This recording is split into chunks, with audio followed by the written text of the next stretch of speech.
네, 요즘 부동산 경매로 반값에 살 수 있고 그런 영상들이 많이 올라오고 있는데요. 부동산 경매로 수십 건 낙찰을 받아보면서 충격적인 사실들을 말씀드리려고 합니다. 현재 제가 보유하고 있는 부동산은 아파트 24개, 빌라 10개, 상가 2개. 부동산 경매로 낙찰을 받은 건수는 20건입니다. 그 중에 낙찰받고 망한 사례를 여러분들께 공유해 드리겠습니다. 낙찰받고 매도했더니 1억을 벌었다. 이런 영상이 아닌 제 살을 깎아먹는 망한 사례 5건을 얘기해 보겠습니다. 원래 이런 내용으로 영상을 만들면 저한테는 마이너스지만 이제 부동산 경매를 시작하는 분들에게는 성공 사례보다는 실패 사례 또한 매우 중요하기 때문에 제작해 보았습니다. 영상 마지막에는 부동산 경매로 사람들이 망하는 이유도 정리해 보았어요. 영상 보시기 전에 좋아요 한번 눌러주시면 감사드리겠습니다. 조회수만 빨아먹는 그런 영상이 아닌 돈을 주고도 살 수 없는 그런 경험들을 여러분들께 나눠드릴게요. 제 시간이 소중한 만큼 여러분의 시간 역시 무의미하게 사용되면 안 되죠. 그럼 시작하겠습니다. 얼마 전에 쇼츠에 강제 집행한 영상을 올렸는데요. 조회수가 100만이 나왔습니다. 조회수가 많이 나온 만큼 깨달은 사실이 있어요. 아직도 부동산 경매를 잘 모르시는 분들이 많이 계세요. 강제 집행을 했다고 저에게 욕을 하시는 분들이 많은데 부동산 경매는 국가에서 채무자의 부동산을 매각해서 채권자에게 못 받은 돈을 나눠서 정리해주는 시스템입니다. 피눈물이 나는 쪽은 돈을 못 받은 쪽입니다. 욕을 하시더라도 제발 영상을까지 좀 보시고 욕을 하세요. 낙찰 받고 내용 증명을 보내고 점유자와 연락을 시도해 보았지만 연락이 되지 않아서 문을 따고 들어갔습니다. 부동산 경매 강제 집행은 사람이 살고 있는 집을 강제로 문을 따고 들어가는 게 아닙니다. 개고를 하고 진행하는 거예요. 일반적으로는 개고하는 단계에서 명도는 완료됩니다. 본 물건은 관리비가 1년 동안 연체되어 있었고 단수 상태였습니다. 점유자와는 연락이 되지 않아 문을 따고 들어갔어요. 집에 들어갔는데 정말 깜짝 놀랐습니다. 세간살이가 한가득 있었고 안방에 침대를 보고 있는 방향으로 의자가 하나 있었는데요. 정말 썸뜻했습니다. 혹시라도 목을 맨 흔적이 있을까봐 온몸에 소름이 장난이 아니었습니다. 정말 귀신이 나올 것 같았어요. 하루 만에 수리하고 돌아오려고 밥도 못 먹고 비오는 날 차단기 내리고 껌껌한 어둠 속에서 공포에 떨면서 스위치 콘센트를 갈았던 그날이 잊을 수가 없어요. 돈 벌려고 정말 가리지 않고 닥치는 대로 다 했습니다. 돈을 버는 방법은 사람들이 하지 않는 그런 상태의 물건이 수익이 큰 법이죠. 집안에 한가득 있던 짐을 정리했습니다. 집에서 나온 폐기물 사진입니다. 일반 쓰레기봉투 40봉투, 폐기물 마대 12장,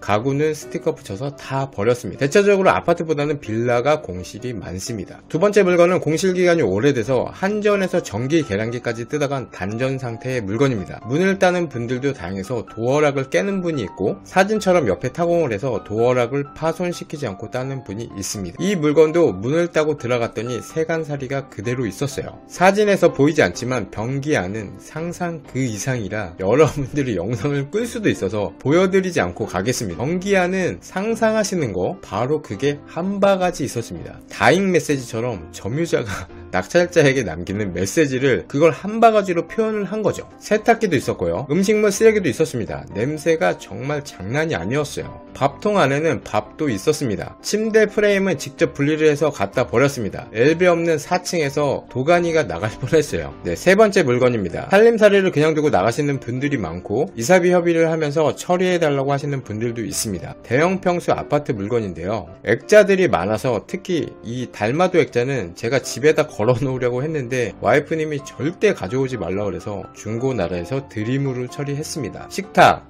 TV 다이, 소파 등등 중고나라에 드림으로 올리면 상태 괜찮은 건 다 가져갑니다. 네 번째 물건입니다. 베란다에 불법 건축물로 큰 창고가 있었는데 거기에는 정말 다양한 물건들이 있었습니다. 런닝머신부터 스키, 잡다한 물건들이 1톤 트럭으로 3차가 나왔습니다. 그 중에 가장 힘들었던 물건은 왜 주차 못하게 놓는 이런 화분들 있잖아요. 이게 진짜 무게가 장난이 아니에요. 추운 날씨에 정말 개고생했었습니다. 낙찰받고 현장에 가보면 다양한 물건들이 많아요. 베란다 큰 창문, 방 창문이 깨진 것도 있었습니다. 유리가 깨진 것은 유리집에 주문을 하면 새로 끼워줍니다. 돈으로 해결하면 간단하죠. 근데 엘베 없는 5층, 4층이라면 어떨까요? 그냥 창문 사이즈 600에 990 이런 사이즈면 문제가 없죠. 1470에 1850 사람보다 키가 더 큰 유리는 계단으로 올리는 게 힘들어서 사다리차를 사용해야 합니다. 여기서 또 다닥다닥 붙어있는 빌라라서 사다리차를 사용 못한다면 또 비용은 엄청나게 올라가게 됩니다. 됩니다. 결로로 곰팡이와의 전쟁이 시작되고 임차인과의 신경전으로 매일매일 스트레스를 받는 삶을 살게 됩니다. 겨울에는 수도 동파 전화를 계속 받게 되고요. 여름 장마철에는 누수 전화를 계속 받게 됩니다. 월세 임차인들은 월세를 제때 입금하지 않아서 또 신경전이 시작되고, 이사한다고 바로 보증금을 빼달라고 하는 무대포 임차인에 대한 대처 능력 또한 필요합니다. 스트레스 받는 일이 한두 개가 아니지만 제일 끝판왕은 누수입니다. 찾을 수 없는 누수는 풀리지 않는 매듭처럼 그렇게 계속 안고 가야 해요. 뻥빌라라고 하죠. 명의를 돈 받고 파는 사람들에게 매도하고 그렇게 경매로 날리는 사람들도 있습니다. 또 우리 같은 후발주자가 그런 물건들을 낙찰받게 되는 거고요. 저도 지금 그런 물건이 있는데 위, 아래, 건물 전체가 누수라서 공실로 비워두고 누수 원인을 찾고 있는데 정말 술래잡기처럼 물이 새는 곳이 꽁꽁 숨어 있습니다. 명도하는 과정이 힘들고 수리하는 과정도 힘들지만 임대하는 것 또한 그리 녹록지 않습니다. 하지만 명도, 수리, 인테리어, 임대 이런 부분은 그렇게 중요한 게 아닙니다. 우리가 부동산 경매를 하는 궁극적인 목적이 뭡니까? 수익입니다. 명도하는데 이렇게 고생을 하고 수리하는데 엄청 힘들어도 경매 한 사이클을 완료를 하고 매도해서 1억 수익이 나온다면 충분히 할 만한 고생인 거죠. 수익 대비 시간, 스트레스, 괜찮은 장사면 힘든 고생도 수익을 위한 과정일 뿐입니다. 고생 대비 수익이 크다면 그건 고생이 아니죠. 쓰레기 봉투 30개의 양의 짐들을 다 정리하고 5만원을 준다면 개고생이죠. 근데 500만원을 준다면 괜찮은 고생이 되는 겁니다. 근데 5천만원이라면 안 하실 건가요? 경매를 시작했다가 망하는 사람들의 대부분은 수익이 나오지 않아서입니다. 부동산 경매로 낙찰을 받으면 무조건 싸게 받는다고 생각하는데 정말 중요한 사실이 있습니다. 이런 감정가들은 그냥 감정가일 뿐이에요. 임장을 통해서 감정가가 시세인지 확인하셔야 합니다. 부동산 경매로 저처럼 물건을 늘리게 되면 상승장에서는 자산이 순식간에 불어납니다. 하지만 반대로 지금같이 하락하는 시기에는 자산이 순식간에 줄어들죠. 또 세금 폭탄을 맞기 때문에 정말 잘 계획하셔서 감당할 수 있는 수준으로만 운영을 하셔야 해요. 그리고 다주택으로 가시면 무주택자에 대한 청약 기회, 대출, 세금이 달라지기 때문에 체크를 해보시길 바랍니다. 저렴하게 낙찰을 받으면 무조건 싸게 샀고 앞으로 시세에만 팔아도 수익이 나온다고 생각하고 덜컥 낙찰을 받는데 거기서 망하는 거예요. 비싸고 저렴한 기준은 낙찰가가 아닌 부동산에서 거래가 되는 매도 가격입니다. 이건 정말 투자의 가장 기본적인 건데 재벌집 막내 아들 보시면 송중기가 앞으로 어떤 일이 일어날지 다 알고 있잖아요. 분당 땅 5만 평으로 240억을 만들어서 아마존 주식 900% 수익을 내고 자산을 계속 튀겨서 기업을 인수하고 팔고 하면서 몇 천억, 조 단위로 자산을 늘려나가죠. 지난 과거를 보면 쉽습니다. 왜 그렇게 하지 않았을까? 지난 다음에는 쉬워요. 근데 현재 시점에서 앞으로 일어날 미래를 보고 투자를 하는 게 어려운 거예요. 부동산 경매 또한 앞으로의 미래를 보고 낙찰을 받는 겁니다. 물론 싸게 사서 시세에 팔아서 수익을 내는 장점도 있지만 제가 해보니까 그런 인스턴트 같은 수익보다는 미래를 보고 투자하는 게 큰 수익을 줍니다. 2023년 부동산 시장은 어떻게 될까요? 작년에는 어땠습니까? 부동산은 우상향이라서 하루라도 빨리 사야 된다 이렇게 생각을 했었는데 급속도로 빠지고 있죠. 아무도 금리가 이렇게 폭등할지 몰랐습니다. 그걸 예상할 수 있는 사람은 아무도 없었어요. 강남구 대치동의 음마아파트입니다. 이 물건은 27억에 매입한 물건입니다. 근데 매매가 27억 중 24억을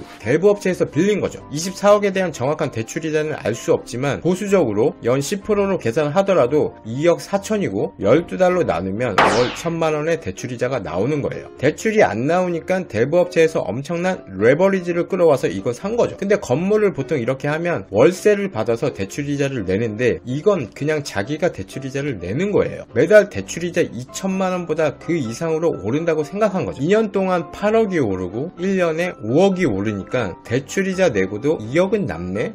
이렇게 생각한 거죠. 앞으로 이런 물건들이 쏟아져 나올 겁니다. 이게 부동산 경매의 양면성이죠. 어떤 누구는 그렇게 전 재산을 날리고 또 누군가는 완전 저렴하게 반값의 자산을 취득하게 되는 겁니다. 사람들이 부동산 경매를 어떻게 생각하죠? 천벌을 받을 거다. 피눈물을 먹고 사는 하이에나 같은 인간 3대의 천벌받음, 이런 얘기가 제 영상 댓글에 엄청 많이 달리는데요. 그렇게 살면 세상을 잘못 살고 있는 거죠. 남이 안 되는 것을 바라는 것보다 내가 잘 되는 것을 바라야 합니다. 기본적으로 인생을 바라보는 가치관이나 시야 시야가 남들을 까고 내려가는 게 아니라 내가 어떻게 하면 위로 잘 올라갈 수 있을까를 봐야 하는 거죠. 항상 사람들을 만나면 과거에 갇혀서 사는 사람이 많습니다. 과거를 후회해봤자 아무런 결과값이 나오지 않아요. 지금 이 순간에도 시간이 흐르고 있고 제가 경매로 망한 사례를 말씀드린 것도 다 지난 과거입니다. 계속해서 시간은 멈추지 않고 나아가고 있어요. 우리는 매 순간 어떻게 보면 초 단위로 늙어가고 있습니다. 지금 다들 한 살씩 나이가 늘었잖아요. 아주 극단적으로 말씀드리면 죽음을 위해서 계속 살아가고 있는 겁니다. 제가 죽음에 대해서 철학적으로 말씀드릴 건 아니고 지난 과거는 다 잊고 새해가 밝았으니까 새로 시작해야 된다는 의미에서 말씀드리는 거예요. 과거에 파묻혀 있던 발은 그만 빼고 미래를 향해서 걸어가야 합니다. 엄청난 기회가 계속 나오고 있습니다. 부동산 경매를 계속 보고 있으면 낙찰가가 아주 매력적입니다. 상승장에서는 비싸게 가져갔지만